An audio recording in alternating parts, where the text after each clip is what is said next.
Hi good morning and welcome to all of you. आज हम इस वीडियो में क्या जानने वाले हैं। आज हम कवर करेंगे वैदिक एज के कंसेप्ट को। पिछली वीडियो में हमने हड़प्पा कालीन जो जो क्वेश्चंस थे उसके बारे में अच्छे से डिस्कस किया था।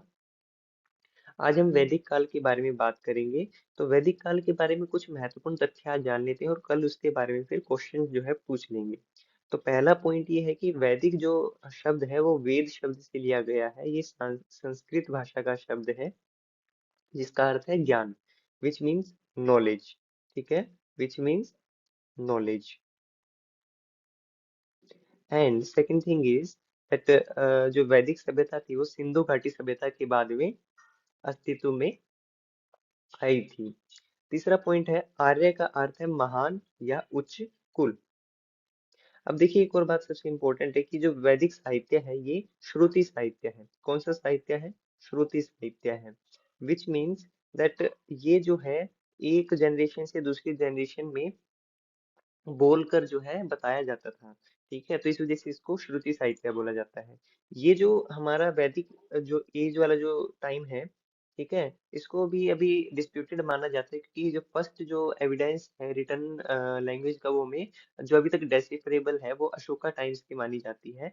क्योंकि जो हमारी हड़प्पा कालीन जो स्क्रिप्ट थी, जो भाषा थी, जो लिपि थी, उसको अभी तक पढ़ा नहीं जा सका है। हालांकि अभी एक डिस्कवरी हुई थी कि हमने उसको पढ़ लिया है। स्टिल अभी भी जो है ये स्पेकुलेशन मानी जा रही है कि ऐसे पहले भी कई बार बोला गया है। तो अभी आप ये मान के चलिए कि ये श्रुति साहित्य है। नेक्स्ट जो है हम ये बात कर लेते हैं कि वेदों की संख्या कितनी है। हमारे वेदों की संख्या है 4। ऋग्वेद जो है सबसे पुराना है। इसका टाइम पीरियड माना जाता है 1500 से 1000 ईसा पूर्व का। और यजुर्वेद जो है इसमें ऋग्वेद के अंदर जो जो भी हमें हमारी चीजें दी गई हैं, जैसे मान लीजिए कोई यज्ञ के बारे में बोला गया है, तो यजुर्वेद में उसके लिए कौन से मंत्र का जो है आपने इस्तेमाल करना है या फिर कौन सी पद्धति का इस्तेमाल करना है, तो इसके बारे में यजुर्वेद के अंदर हमें मिलता है। ऋग्वेद के ऋग्वेद जो है सबसे पुराना है और इसके लिए ही ऋग्वैदिक और उत्तर वैदिक बोला जाता है। ऋग्वेद के समय को ऋग्वैदिक बोला जाता है और उसके बाद के समय को उत्तर वैदिक काल जो है बोला जाता है। उत्तर वैदिक काल का मतलब ये हो जाता है कि ऋग्वैदिक काल के बाद का समय। यजुर्वेद में मैंने आपको बताया कि कौन सी जो है यज्ञ में किस प्रकार की जो पद्धति का इस्तेमाल करना है, तो ये सभी चीजें मिलती हैं। सामवेद में हमें जो संगीत कला का, भारतीय संगीत कला का जो है एक अच्छा उदाहरण मिलता है। इसमें हमें जो मंत्र जो है, मंत्र है या फिर जो क्रियाएं हैं उसके दौरान जो भी हमें शब्द जो बोलने हैं उसको किस प्रकार से लयबद्ध तरीके से बोलना है, तो वो सारी चीजें जो है हमें सामवेद में देखने को मिलती हैं। अथर्ववेद जो है सबसे अंतिम वेद है। इसमें सबसे इम्पोर्टेंट बात क्या है कि इसमें आयुर्वेद के बारे में पता चलता है। आयुर्वेद आप सभी जानते ही हैं, जिससे कि हम बोलते हैं कि ये देसी डॉक्टर है तो वो आयुर्वेदिक डॉक्टर होते हैं। आयुर्वेद जो है उपवेद है किसका? अथर्ववेद का। आयुर्वेद के अंदर सबसे इम्पोर्टेंट बात ये है कि हमें जो है डिजीज से कैसे बचा रहना है, तो ये सभी चीजें जो है उस समय पर हमें प्रदान की गई थी। तो अथर्ववेद जो है ना, इसमें हमें एक और चीज सबसे इम्पोर्टेंट मिलती है कि हमें प्राकृतिक शक्तियों का इस्तेमाल करते हुए, प्राकृतिक शक्तियों का इस्तेमाल करते हुए कैसे जो है बीमारियों से बचा रहना है। फॉर एग्जाम्पल आज के समय में हम कोई भी, जैसे मान लीजिए हमने हम कोई भी यज्ञ कर लेते हैं, अगर किसी की हेल्थ में सुधार नहीं हो रहा है ना, तो ये सारी जो चीजें हैं ये अथर्ववेद से हमें देखने को मिलती हैं। वैदिक युग को दो भागों में विभाजित किया गया, मैंने आपको बता दिया है, ऋग्वैदिक या फिर पूर्व वैदिक युग और दूसरा है उत्तर वैदिक युग। प्रत्येक वेद को चार भागों में विभाजित किया गया है। चार भाग है हर एक वेद के। वो चार भाग कैसे हैं, इनके जो है क्रम को आप जरूर पढ़िएगा क्योंकि क्रम के ऊपर क्वेश्चन पूछा जा सकता है। इसका सही क्रम होगा संहिता, ब्राह्मण, आरण्यक और उपनिषद। संहिता और जो ब्राह्मण है इसको कर्म कांड खंड से जो है माना जाता है, मतलब कर्म कांड खंड का निर्माण करते हैं। और आरण्यक और उपनिषद जो है ये ज्ञान खंड से है। ज्ञान कांड खंड क्या होता है? ज्ञान कांड खंड ये होता है कि अर्थात मतलब कि नॉलेज में वृद्धि करते हैं। ये आपको बताते हैं कि जीवन का लक्ष्य क्या है, जीवन क्या है, भगवान क्या है, मृत्यु के बाद में क्या होता है। तो ये जो फिलोसफिकल बातें हैं ये हमें आरण्यक और उपनिषद में देखने को मिलती हैं, और संहिता और ब्राह्मण में हमें अन्य चीजें देखने को मिलती हैं, जैसे कि कोई भी प्रक्रिया के बारे में कि वो क्यों है ना, तो ये मतलब इसको कैसे करना चाहिए, तो ये सब चीजें। ऋग्वैदिक युग का इतिहास जो है ऋग्वेद से जाना जाता है, ये मैंने आपको बताया था। ऋग्वेद में लोहे का उल्लेख नहीं है, सबसे इम्पोर्टेंट बात है। लोहे का उल्लेख जो है उत्तर वैदिक साहित्य में देखने को मिलता है, और उत्तर वैदिक साहित्य में जब वो देखने को मिलता है तो उसके बाद में हमें महाजनपदों के बारे में भी जानकारी मिलती है। महाजनपद क्यों जो है बने थे, महाजनपद जो है इसी वजह से बने थे क्योंकि उस समय तक लोहे का आविष्कार जो है, मतलब लोहे का जो प्रयोग करने की जो वो है वो बढ़ चुकी थी। तो लोहे जैसे ही प्रयोग, लोहे का प्रयोग जैसे ही बढ़ा, तो उस वजह से क्या हुआ कि लोगों को खेती करना आसान हो गया, पेड़ों की कटाई करना आसान हो गया। क्योंकि जिस समय हम अ, जब ये जो वैदिक काल जो था या फिर उससे पहले जो हमारा हड़प्पा काल था, उस समय पर हम ब्रॉन्ज टूल्स इस्तेमाल करते थे, है ना। और हमें कालीबंगा से भी एक लकड़ी का हल जो है प्राप्त हुआ है, लोहे का हल प्राप्त नहीं हुआ है, याद रखिएगा। तो लकड़ी के हल्के साक्ष्य भी मिले हैं हमें कालीबंगा से। बट पॉइंट इज दैट ऋग्वैदिक काल में भी हमारे पास लोहे के अवशेष नहीं थे। बट उत्तर वैदिक काल में हमें लोहे के अवशेष मिलते हैं, एंड उत्तर वैदिक काल में जब लोहा आया तो उसकी वजह से नई नई जो है सिटीज डेवलप हुए, जैसे कि मगध। सेकंड इज अंग हो गया हमारा, ठीक है। थर्ड इज कंबोज, ठीक है। तो ये सारे जो हमारे महाजनपद थे ये ऐसे ही उदय हुआ था, क्योंकि यहाँ पर जो है लोहे की जो है डिस्कवरी जो है हो गई थी, और उसका जो प्रयोग की जो क्षमता है वह भी काफी बढ़ गई थी। सरस्वती नदी सबसे पवित्र नदी थी, इसको अलग अलग नामों से जाना जाता था, जैसे कि माते तमा, दूसरा देवी तमा, तीसरा नदी तमा। अब जो पहले वाले का मीनिंग है उसका मतलब है सभी माताओं में सर्वश्रेष्ठ, सभी माताओं में सर्वश्रेष्ठ। दूसरा देवी तमा का अर्थ है सभी देवियों में सर्वश्रेष्ठ, और नदी तामा का अर्थ है सभी नदियों में सर्वश्रेष्ठ। तो ऐसे ही जो सरस्वती नदी है वो ऋग्वैदिक काल की सबसे इम्पोर्टेंट नदी के रूप में मानी जाती है।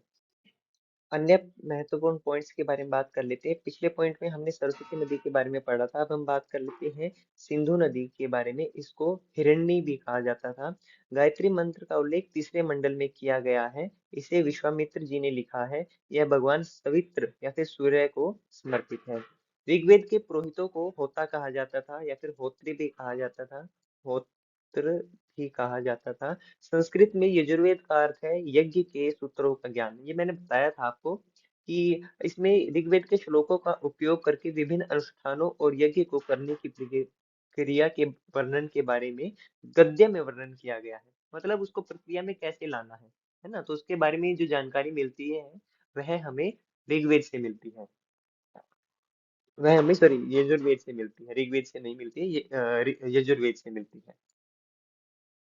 सामवेद जो है सबसे छोटा वेद है, ठीक है। इसमें भारतीय संगीत के बारे में भी सबसे इम्पोर्टेंट हमें जानकारी मिलती है। इसमें हमें ये पता चलता है कि मंत्रों का उच्चारण कैसे करना है, मंत्रों को कैसे बोलना है, किस फ्लो में बोलना है। जैसे मान लीजिए हमें एक सबसे इम्पोर्टेंट मंत्र याद रह जाए कि वक्रतुंड महाकाय, ठीक है। तो ये वाली जो फ्लो है ये कैसे बनेगी, ये हमें सामवेद में इसके बारे में जानकारी मिलती है।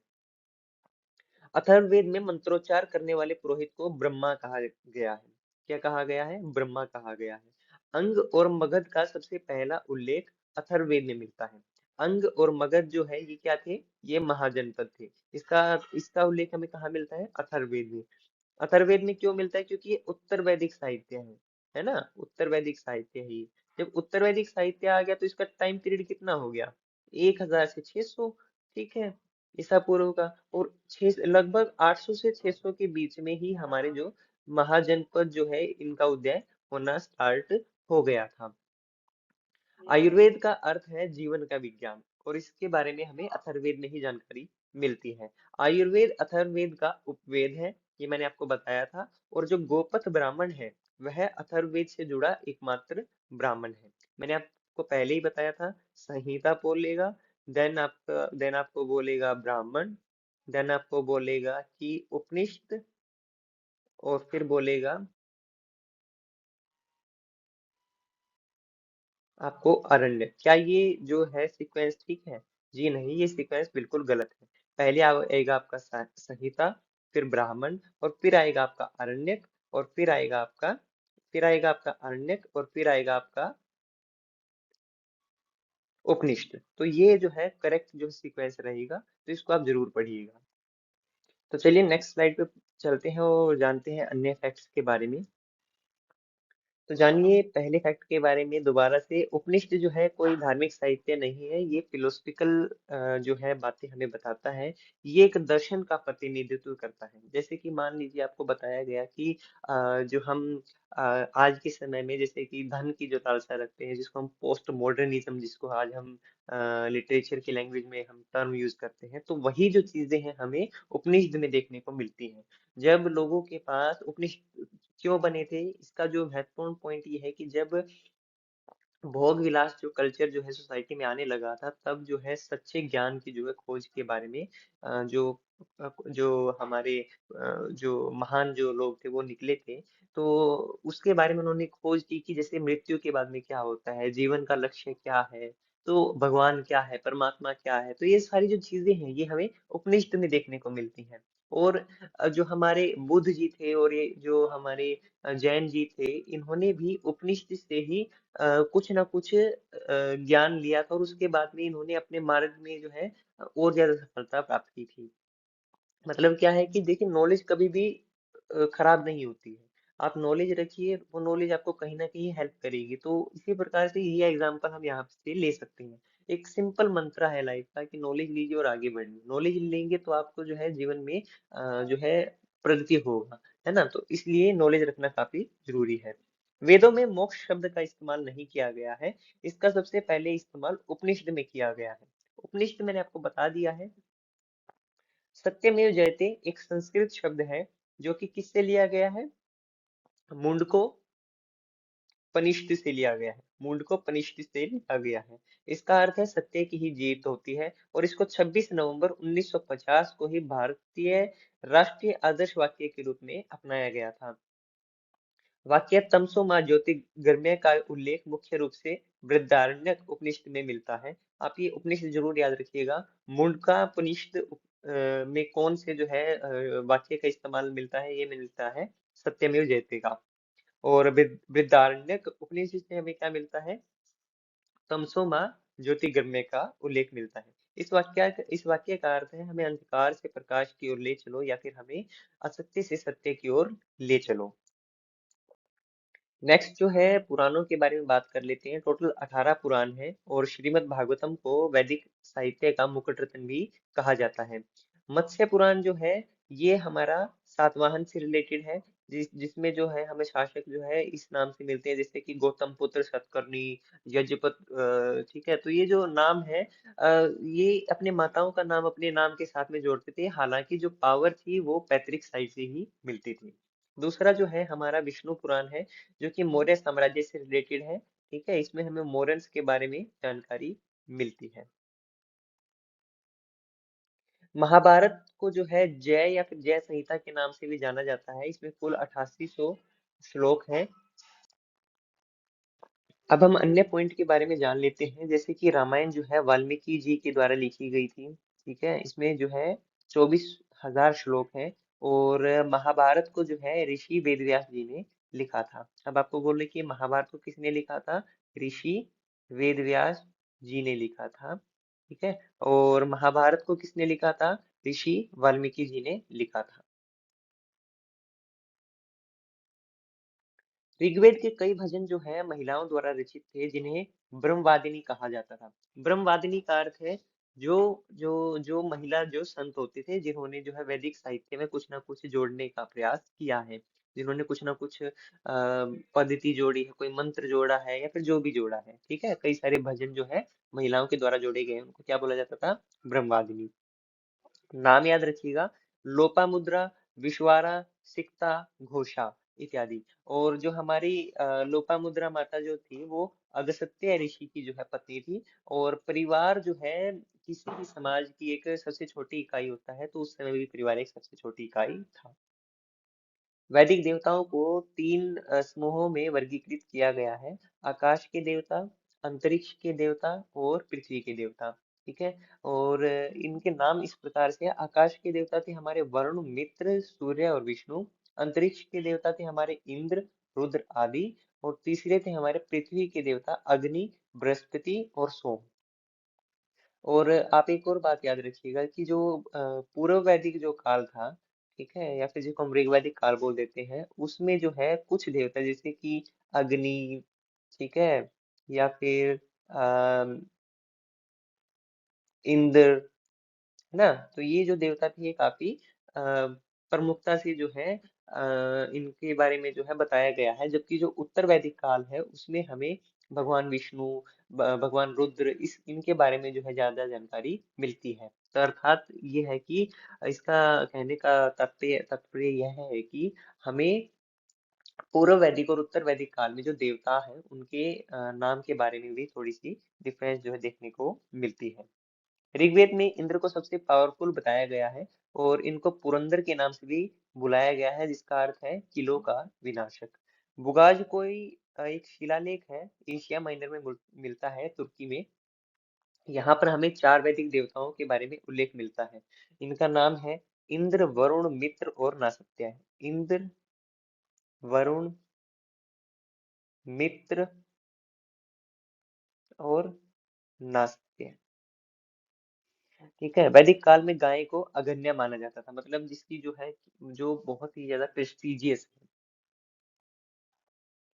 देखिए अभी हमने बात की कि हमारे जो है वैदिक टाइम्स पर किस प्रकार से जो है देवताओं के नाम थे। तो अब हम बात कर लेते हैं उस टाइम के जो है पॉलिटिकल स्ट्रक्चर को भी। ठीक है। पॉलिटिकल स्ट्रक्चर उस टाइम का ऐसा था, दो टाइप की जो है हमें असेंबली देखने को मिलती है। एक थी हमारी सभा और एक थी हमारी समिति। सभा जो है ये एलीट क्लास की होती थी। एलीट क्लास का मतलब ये है कि जैसे कि राजा, मंत्री या फिर जो अमीर वर्ग जो है वहां तक वो लोगों की एक ये सभा होती थी। समिति जो है एक ग्राम के आम लोगों की सभा होती थी। इसमें जो है आम लोग जो है पार्टिसिपेट करते थे। समिति को आप आज के समय की ग्राम सभा मान के चलिए, और जो सभा थी इसको आप ब्लॉक समिति या फिर डिस्ट्रिक्ट पंचायत मान के चलिए।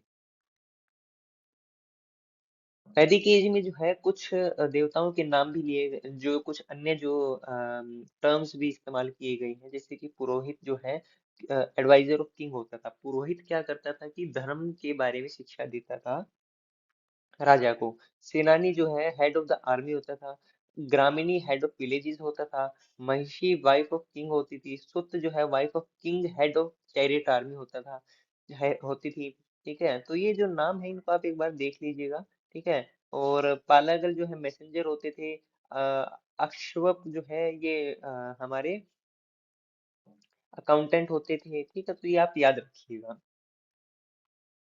एक सबसे इम्पोर्टेंट बात थोड़ी सी रह गई है, वो ये था कि अ, हमें जो है एक बाली नामक जो है टैक्स, बाली नामक जो है टैक्स कहाँ पर देखने को मिलता है, ये हमें वैदिक काल में देखने को मिलता है। ये एक प्रोटेक्शन मनी होता था कि बाहर के जो कॉर्नर से जो इन्वेजन है उससे जो है आपका जो राजा है वो प्रोटेक्ट करेगा।